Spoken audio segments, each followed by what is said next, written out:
My name is James Page. I'm the former WBA welterweight champion of the world. WBA means World Boxing Association, welterweight champion of the world. I held that title from 1998 to 2001. I defended it 4 times, 3 times successfully. I lost my championship to Andrew Sixhead Lewis. So, you've always been from Pittsburgh, California, right? You were born in Pittsburgh. Born and raised in Pittsburgh, California, but I lived in different states throughout the United States. So, but I was born and raised in Pittsburgh, California. I always seem to make it back to Pittsburgh. Yeah. And now you live here in Brentwood. Yeah, I live here in Brentwood. Yeah, live right here in Brentwood now. It's a nice neighborhood. It's quiet, peaceful community. I love Brentwood. Okay. At 8 years old, that's when you started training, or from what I read, that's when you went to the Concord Little C, right, which is now the Concord Youth Center. Yeah, I was I was in a boxing program at the Boys Club in Pittsburgh. I must have been about 10 years old, I think. And I walked into the Boys Club. I went up in there. I looked up in this little room that they had up in there, and I seen a bunch of kids up in the boxing, hitting the bags and sparring and stuff. So I go in there and tell the coach, "Hey, I could do this." He said, "How you know you could do it?" I do it all the time in my front yard. My cousins, my Tay, we always slap box and play. I can do it. So he said, "Here, take this note, take it home to your grandparents, to your parents, and have them sign and bring it back. You know, sign a waiver form." I brought it back, and that's how my boxing career began. Hmm. Were you always interested in boxing, or what was it about boxing that drew you to it? I was never interested in boxing when I was a kid, like 10 or 11 years old. Well, but the way I found it, I went to the Boys Club for a little summer lunch program to go get a lunch.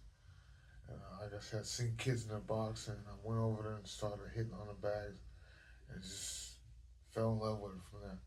Okay. That's my best recollection of how it started. Uh, do you remember what age was your first fight? My first fight, I was like I said, 10 years old, 65 pounds. He put me in a tournament. The guy Leroy Pacheco was his name. Leroy's still around. He's in Albuquerque, New Mexico right now. But Leroy Pacheco and his wife Kathy Pacheco, they were the ones running the boxing program at the Boys Club. And their son Victor was also a boxer too, Victor Pacheco. So like I said, I went to the gym. I started boxing, hitting the bag, and signed up. And that same year, I guess it was early in the year when I started boxing. But that same year, I started having fights. I started going to tournaments. And I can remember the first year. I went to a junior Olympic tournament in Hood River, Oregon. I can remember like it was yesterday. It was Hood River, Oregon. We all drove out there on a van. And, I think I went like my first year. I went all the way to like to the finals. Right? I've got a silver medal in the silver glove of the Junior Olympics. Yeah. No. But you didn't go to the actual Olympics, right? Yeah, you No, turned pro before no. the Olympics. See, another thing that I found out, my cousin Jerry Page, my second cousin on my dad's side, was an Olympic gold medalist. So the talent to fight has always been in my family. My cousin won a gold medal in the '84 Olympics with Pernell Whitaker, Belgian Taylor, Vander Holyfield. Mm-hmm. Who else in the Olympics? My cousin Jerry, I think Sweet Pea, Mark Breland, all those guys won a lot. I think that's the last time America won lots of gold medals. But my cousin was one of the ones who won a gold medal that year. My dad's side. Wow. Yeah. And then you became pro at 19, right? Or Yeah, I turned pro at 19 years old. okay. And what was the decision to turn pro? Um, the reason I turned pro was I stopped boxing from 15 years old. My last fight was 15, about to be 16 to 19. I didn't see a boxing gym from 15 to 19 years. I didn't even know what a boxing gym was anymore. So, at 19 years old, I I just figured I want to start back boxing. I used to be good at it. I used to be. I remember I'm sitting around. I remember, man, I used to be good at boxing. Maybe I should go try it again. I hadn't been in contact with anybody with boxing. I had went on my life all these years, 4 years of went on my life. So I decided I want to start back to trying to box again. And I called the guy, Leroy Pacheco, and he's like, "Oh no, man, I'm out of boxing now. I don't deal with boxing no more. I'm just not doing it." I said, oh, "Okay."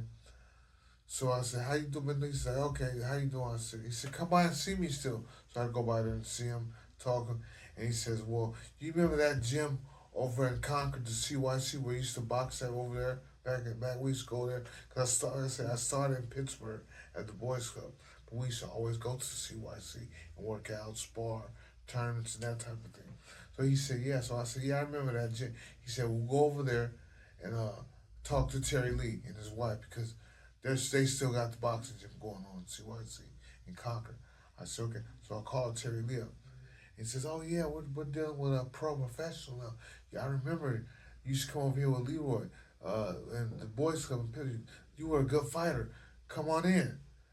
He said, "Matter of fact, start running and shadow boxing and stuff like that." I said, "Sure, okay, I will." So I started running, shadow boxing, and I went and seen him. So when I go and see him, he's like, "Yeah, man, you still good, you still got it." So I fight one amateur fight. I stop one of the top guys around here, and he's got been like to the Golden Gloves, the Nationals, and all the national tournaments and everything. Here I am, just fresh off the streets from having seen a boxing gym from 15 to 19. This guy's beating the top guys in the gun. I go in there, I stop him in the first round, and everybody's it's like a little smoker, a little club show. Mm-hmm. I'm saying, and they're like, everybody's like, "Do you know?" And the buzz started going on. Terry's like, "Man, what you been on?" So what do you mean? "Man, you know how good this guy is?" I can't remember his name. "You know how good this guy is in the national tournament?" I wasn't in the loop with the boxing scene, so I didn't know much about these guys. He was like, "Man, that's one of the top guys. I knew you were good, but I didn't know you were that good. I thought you would just give him a fight." I'm saying, "But you stopped him. You knocked him out. He's one of the top guys." Right? I said, "Oh, okay." So that same week, Terry Lee, me not knowing any better, took me down to not knowing about me not knowing just how good I was, Mm-hmm. and how about the box. He took me to the state, the athletic commission Concord, signed me to a 5-year contract. Wow. Huh?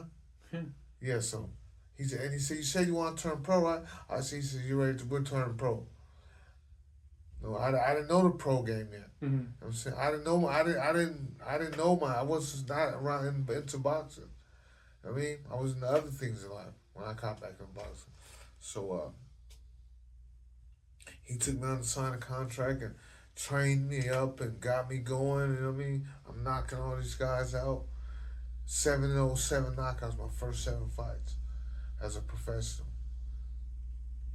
So that's how my pro career started. Now, your first pro fight was, I believe, Luis Silva. Luis Silva, yeah. Now, how was that different from your amateurs and stuff? How did it feel? Man, one thing about boxing, man, there's nothing like having the little 8-ounce Clado Reyes gloves on, no shirt on, some shorts. It's like fighting like that compared to sparring and amateur fights. You got a big headgear on, big puffy gloves, a tank top on. And I'm saying, it's just a totally different vibe. It's like, to me, it's like two different sports. It's like sparring, and amateur fights. It's like two different sports to me. It's like a totally different. Because in the pros, you got these little gloves in here. They're like little bricks. They're 8-ounce gloves are small. It's like you hit a guy with those and you can punch, you just hurt him. But if you fight in the amateurs with the big puffy USA boxing gloves on, it's like it's a totally different thing. It's like not even the same sport sometimes.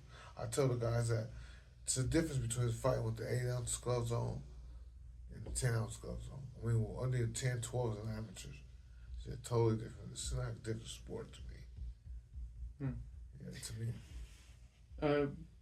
Yeah, your nickname during your career was Mighty Quinn, right? Mighty Quinn, yeah. Where did that name come from? That name came from a movie with Denzel Washington that I used to watch when I was a kid.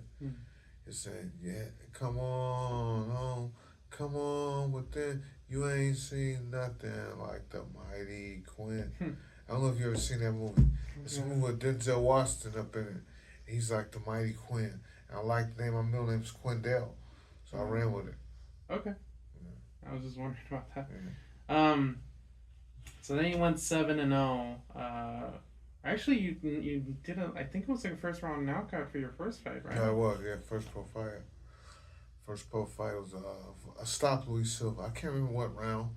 Maybe first round. It was the first round knockout. Matter of fact, yeah, you just said, and I remember that. Yeah, it was the first round knockout. And then you went 7-0, but you unfortunately lost to Zach Padilla. Zach Padilla. This guy was tough too. That's like this guy Zach Padilla. Man, he went on to win the world championship. My first couple losses in my career, I'm not making excuses. But those guys couldn't beat me. I beat myself. I had so much success early that, I thought I can keep getting by like that.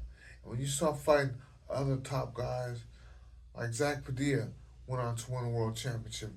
He beat Yuri Boy Campos. He stopped Yuri Boy Campos for the WBO championship.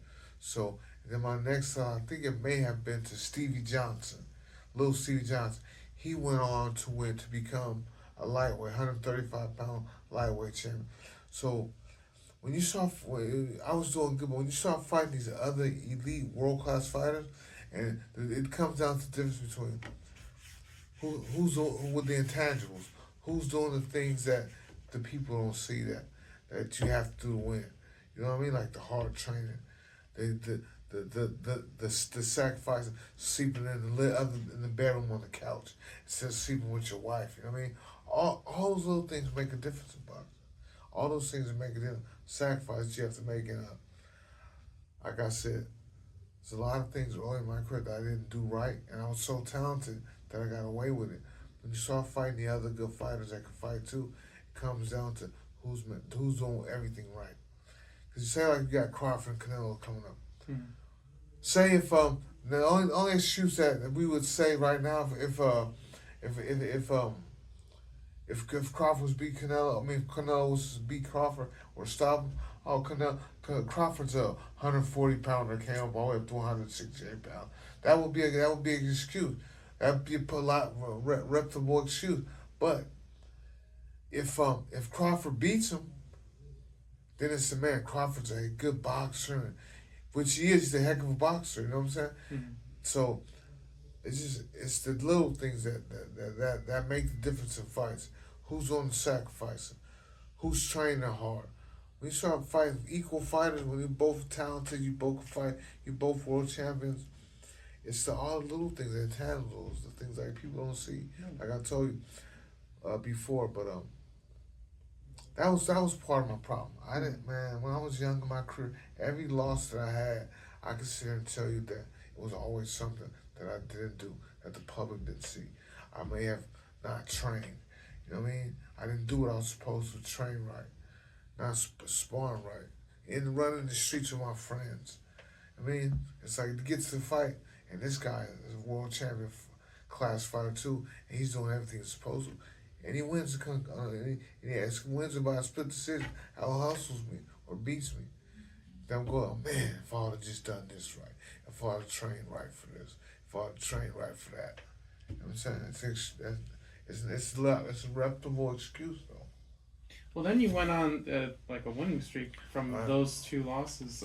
Was that because you learned from those mistakes and you started staying in the gym more? I learned from them, and I started making. Even still, it wasn't always perfect with the training, but even then, one winning streak, I'd stay focused, man. I stayed focused. I stayed focused.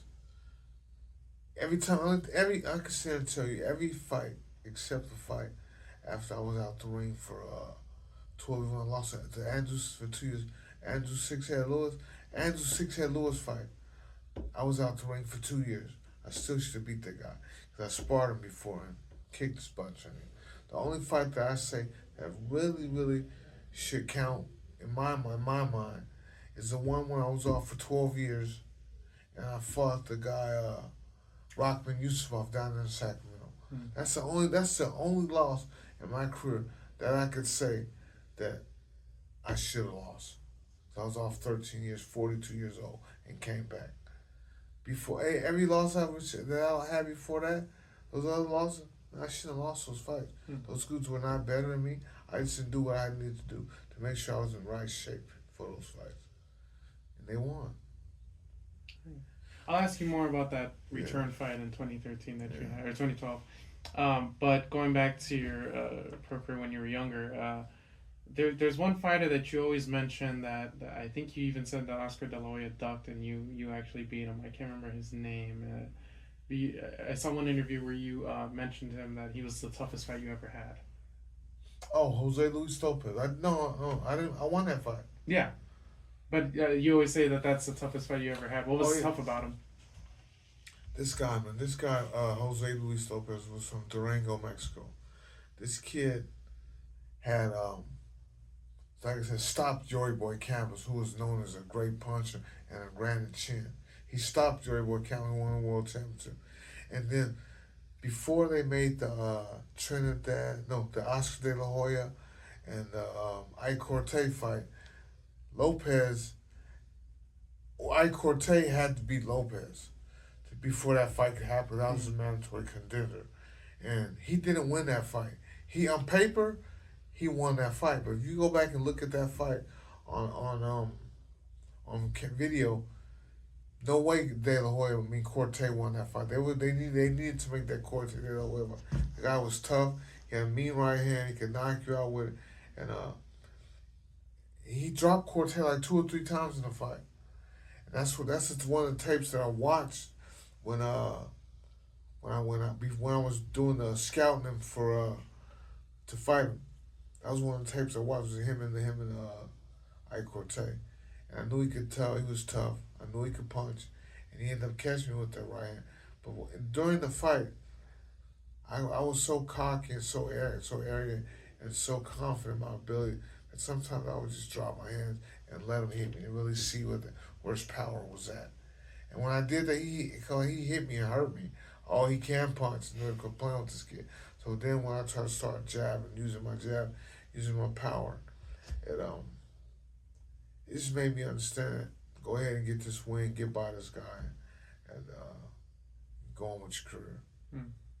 I noticed that you do drop your hands, but I've also read that it's because, well, I don't know if it's because of this, but you had one of the meanest left hooks, is what I've read about you. Did you intentionally drop your hand sometimes to set up that hook? Is that why, or? Sometimes, but sometimes it's just a matter of playing mind games on guys. I'm saying putting your hands down, or trying to get them to throw an overhand, throw a straight right hand, so I could block it and come back with a check left hook like I did the Russian guy, Rockman Yusufov. No, not Rockman, Andre Petrov. He threw a right hand. I baited him. I dropped my left, baited him, and let him think I was gonna fight like. And he bit the bait. He threw a right hand. And as soon as he threw the right hand, I blocked it and came with a check left hook and caught him on the temple and knocked him out cold. So sometimes you just gotta set it up. Drop your hands and set it up. But sometimes those gloves, if you start fighting 10, 11, 12 rounds, been throwing punches on me, sometimes those gloves get a little heavy, even though they're 8 ounces. And you've been training with 14s and hitting the speed bag. It's just that sometimes you want to refresh and get a fresh break, let your arms down a little bit, so you get away with it sometimes. Yeah. All right. Now, who was it that you beat for your WBA belt? I actually beat Andre Petrov. Oh, that was for the WBA? Yeah, that was for the belt. And then, because what happened was I was supposed to fight. I was Petrov was number one, Lopez was number two, and I was number three in the world WBA. So something happened. I guess Lopez had tested positive for marijuana. Him and Petrov was supposed to fight, but he tested positive for marijuana. So they kicked him to the side to fight. Moved me up to number two, and me and him had to fight for the belt, for Ike Cortez belt once he moved up and fought De La Hoya. Not moved up, but they stripped him. They stripped Cortez because Cortez didn't want to make his mandatory. He wanted to go for the big payday with I said, look, he was supposed to fight Petrov. Right. He had already fought Lopez. Mm-hmm. That's how when Lopez got when he moved when Cortez and Lopez fought to draw, I guess they moved. It was Lopez was champion. No, Cortez was the champion. Lopez was number one. Petrov was number two, and I was number three. So once everything rotated around, yeah. So Lopez just pure punch, man. He was a puncher. Yeah. What was the question again? Yeah, what was the question? I was on the question. That's the boxing syndrome. I remember the question, but I got off track. It's okay, no worries. No, it was about you. That's who you beat for WBA. Oh yeah, I beat Petrov. I beat Petrov. I beat Petrov for the WBA. I knocked him out in the second round. What's the first? Second round. Second round. I think it was second. Second round. Because I watched it yesterday. Yeah, and that's where I noticed that you dropped your hand. Second. The left hand. And I thought it was just a setup, but you second said, round yeah. KO, yeah. But you stayed at welterweight throughout your career. Was there ever like a time when you were thinking about moving up or moving down in weight? Never thought about moving up. I gradually grew into a welterweight. I used to come down from 67, 68, 169 pounds of welterweight, 47 pounds. Because you got to remember, when you're not training, you're eating and training. You're eating much as you want to. I'm not cutting weight. I'm gonna go have this Nation's burger, and these fries, and this milkshake. You know what I mean? I'm gonna go have that. I'm not training for a fight. I'm just in the gym, staying in shape. So you eat whatever you want when you're not training for a fight. And so I never thought about moving up. It was like I just make the sacrifices, cut weight, and do what I had to do to make the weight. So sometimes it used to hurt making weight. You have to suck up, come down from 170 to 47. It's hard sometimes. In 8 weeks, it's hard sometimes.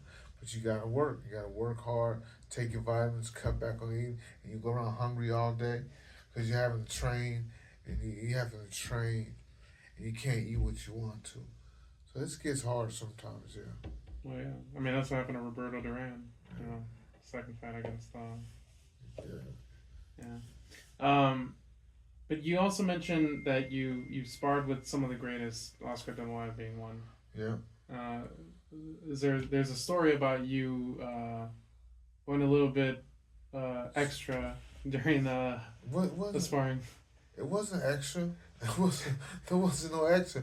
Oscar knows right to this day, and I will tell Oscar, if we see Oscar right now, Oscar will tell you, James Page got a hell of a left hook. I never went light in the gym. Oscar never went light in the gym. What happened? What happened was I was training for a fight, and he was training for a fight. And if you're a world champion fighter, and you didn't get to be the best top in the world playing around in the ring, playing.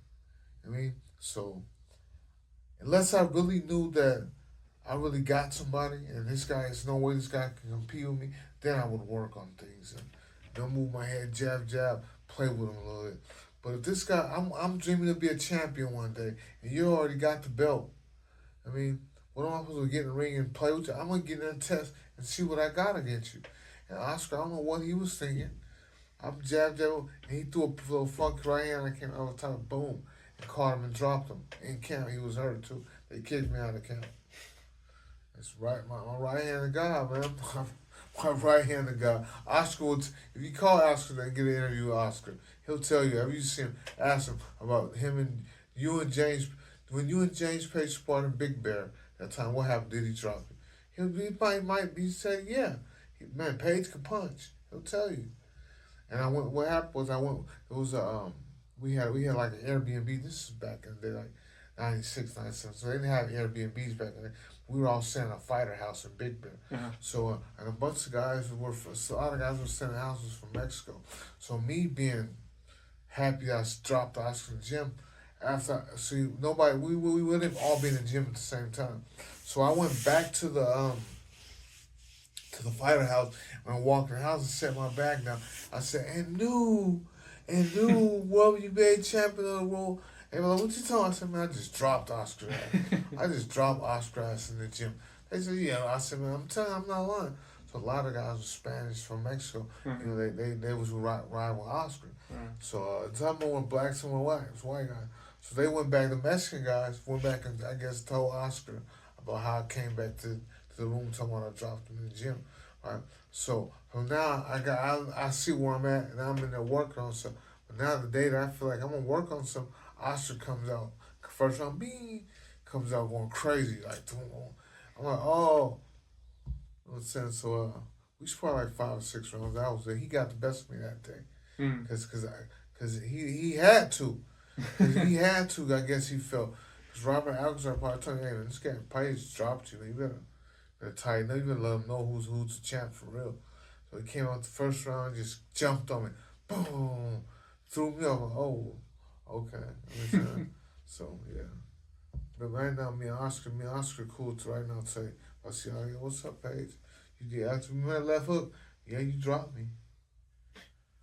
I might just clip that and put that on Instagram and hope to God that he responds because I love Oscar Nola. He's like the first boxer I saw when I was a kid. Oscar no man. He said hit him with a does he follow you? No. Oh. Maybe. Now that you mentioned the story, maybe now. Oscar knows, man. I hit him with a left hook and dropped him in the gym. It was me, him, Robert Alcazar, a couple other guys. I can't remember all the fighters that were in. It wasn't that many, but I was out there sparring them. I was trying to get signed. I was trying to sign Oscar 140 pounds. I was trying to get signed. And what was it like working with Don King? Man, sorry, Don King's one of the few promoters, man, that I know that I've got in touch with. Don helped me out a lot, man. Really? That man was there for me, man. Some of my darkest times too. I could call him. He'd come to Florida, man. Come out here. I'm saying he'd have me come out there. You lost after three defenses for your title. You lost. But I lost politics. Don showed me hard love. He knew I was gonna come back on my knees crawling to him. Mm-hmm. Don showed me hard love. Oh, I'm gonna let you fight the fight. But I was off for 2 years. Don showed, he was like, listen. Once me and Don had a little misunderstanding, me, Don, and my mother had a little misunderstanding, right?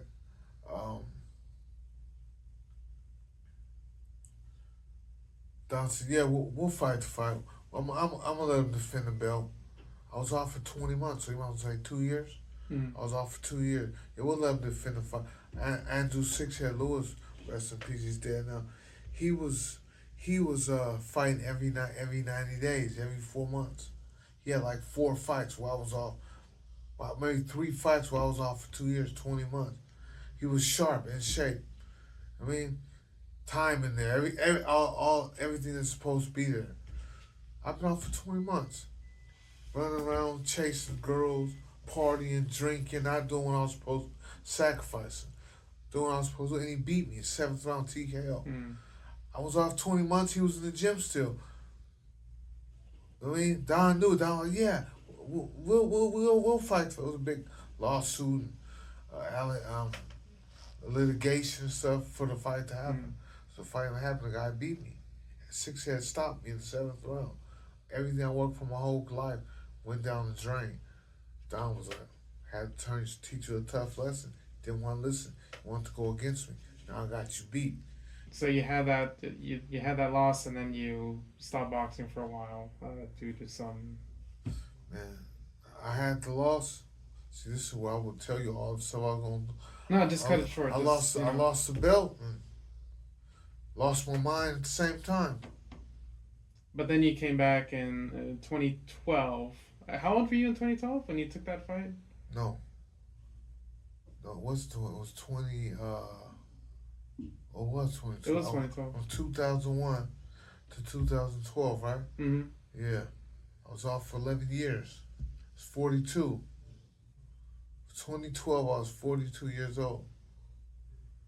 Yeah. Which is retiring, well, beyond retiring age for most boxers. So retiring age. But me, you know what I'm saying? I wanted to try to fight. What was it that brought you back into boxing in 2012 at the age of 42? Yeah, 42. Um, just thought I could do it still. Mm. I mean, I thought I could do it still. So, you know, I've been training. For all those years, I have been training. Since 2001 to 2012, all those years I was away, that's all I did every single day of my life is work out in prison. See what I'm saying? That's what I did. So that's what I made it's a way. I made a way of life. I worked out every single day. Okay. That's what made me think I could box. Mm.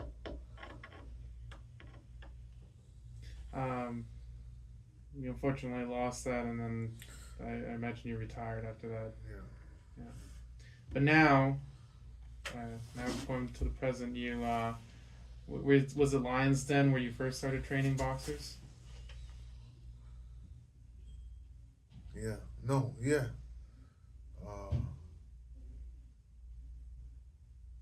Yeah. Fine. I started. 2019. I got back into boxing. I started training 16-year-old Amari Jones. Oh right, Amari Jones. Yeah. I started.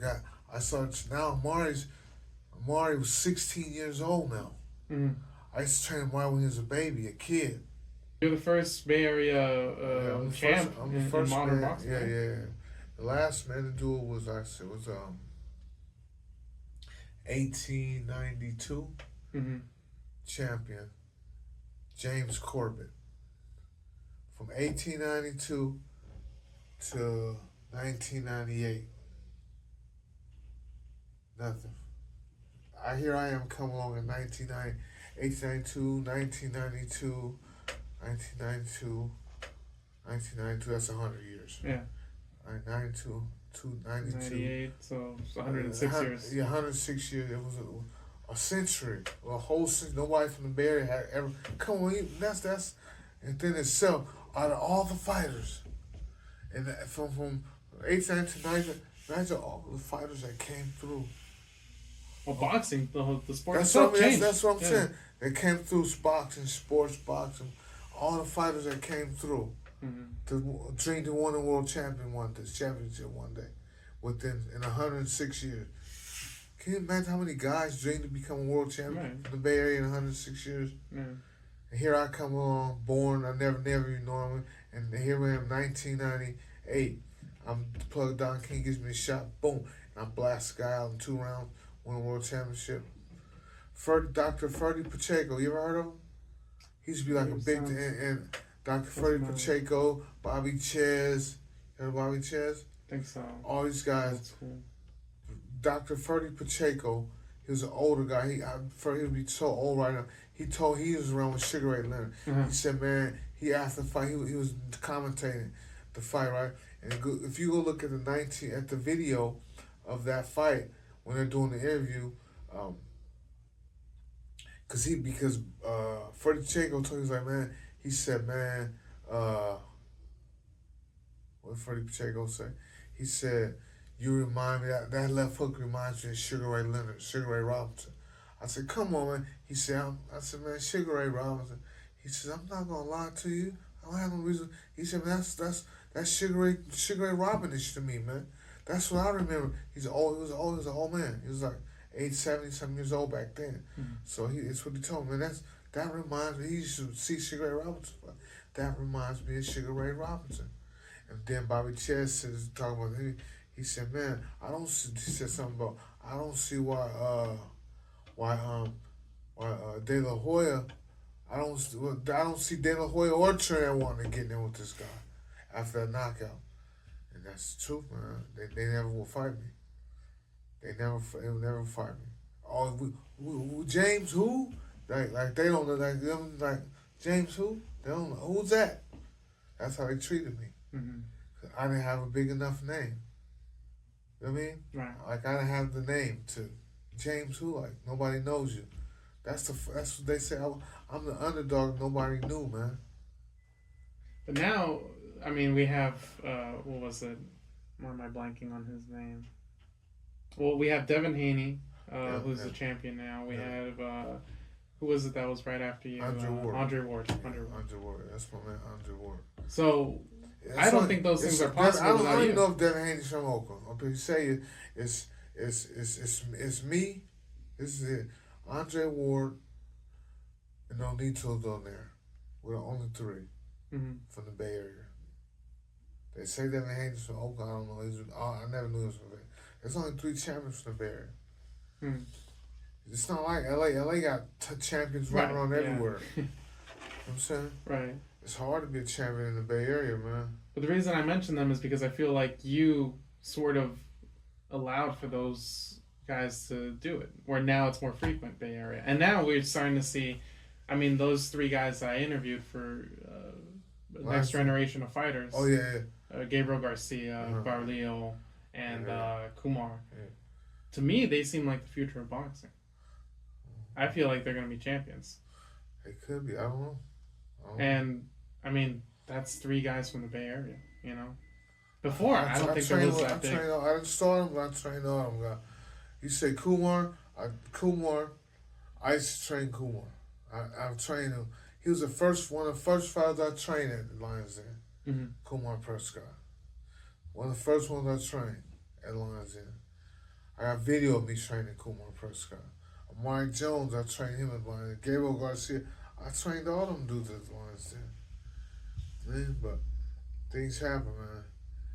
Things happen, you know, and well, now you're training at Benjamin's Boxing in San Rafael. Benjamin's at San Ramon.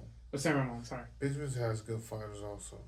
How does it feel now training versus how you felt like, you know, boxing itself? Like when I'm training, the thing about training and being a boxer is now you can see everything that somebody should have showed you in the ring. I can see everything that somebody should. If I'd have had the right trainers and right people, I'm thinking to myself, man, if somebody would show me how to do this or do that right, or train like this or train like that, that's what I would get some fighters. Everything I wish I would have had. That's what makes me such a great trainer. Because I was able to become a world champion with just the little bit that I had. So the little bit that I had and everything else I put into it, man, those guys, anybody I'm training, they won't lose. I'm undefeated as a pro trainer. I haven't lost yet. I lost 1 amateur fight. With the guy from Lions Den, little kid from Lions Den, Demos, just beat Greedy, Lorenzo Cardenas. They fought at a little show here. Split decision loss. That's the only loss I got. The guy is as far as a trainer. Is that 1 loss. Every corner I've been in has been winners. You also mentioned earlier that you have you're working with the city of Pittsburgh now in some kind of boxing program. I have Champ Style Boxing youth program. I have a program to I mentor kids and I give kids fundamentals of boxing, get them started. You know what I'm saying?